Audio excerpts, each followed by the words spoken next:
बिस्मिल्लाहिर्रहमानिर्रहीम। अस्सलाम वालेकुम नाज़रीन, आप देख रहे हैं अवान टीवी यूट्यूब चैनल। नाज़रीन, एक अहम खबर शेयर करने जा रहे हैं। उससे पहले गुजारिश है कि हमारे चैनल को सब्सक्राइब कर लें और वीडियो को लाइक करें ताकि हर नई आने वाली वीडियो आप तक बर वक्त पहुँच सके। नाज़रीन, आज बात करते हैं पाकिस्तान मुस्लिम लीग नून के अहम तरीन रहनुमा डिवीज़न गुजरांवाला में और ख़ास तौर पर ज़िला गुजरात में उनके मुतालिक गुज़श्ता रोज़ से जो खबरें हैं वो सामने आई हैं, जिसके मुताबिक चौधरी आबिद रज़ा कोटला जो हैं वो पार्टी छोड़ने जा रहे हैं।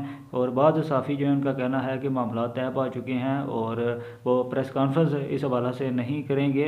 और बाज़ का कहना है कि आइंदा चंद घंटों में एक अहम सियासी शख्सियत की जानिब से ये मुतवक्की है कि वो पार्टी छोड़ने का ऐलान कर दें। और अब आपको एक बड़ी अपडेट देने जा रहे हैं कि चौधरी आबिद रज़ा कोटला के जो तर्जमान हैं उनकी जानिब से ये कहा गया है कि पार्टी जो है वो नहीं छोड़ रहे और ये ख़बर जो है वो बेबुनियाद है।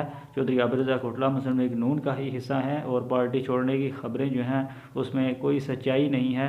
सोशल मीडिया पर यह अपडेट देखने में आई जिसमें ये तरदीद की गई और इस मामले के मतलब जैसे मज़ीद अपडेट्स मिलती हैं आपके साथ शेयर करते हैं। आने वाले वक्त में वाज़ेह हो जाएगा कि क्या जो सियासी सूरत हाल बनती है हल्का नवासड़ में। मज़ीद अपडेट्स के लिए देखते रहें अवान टीवी।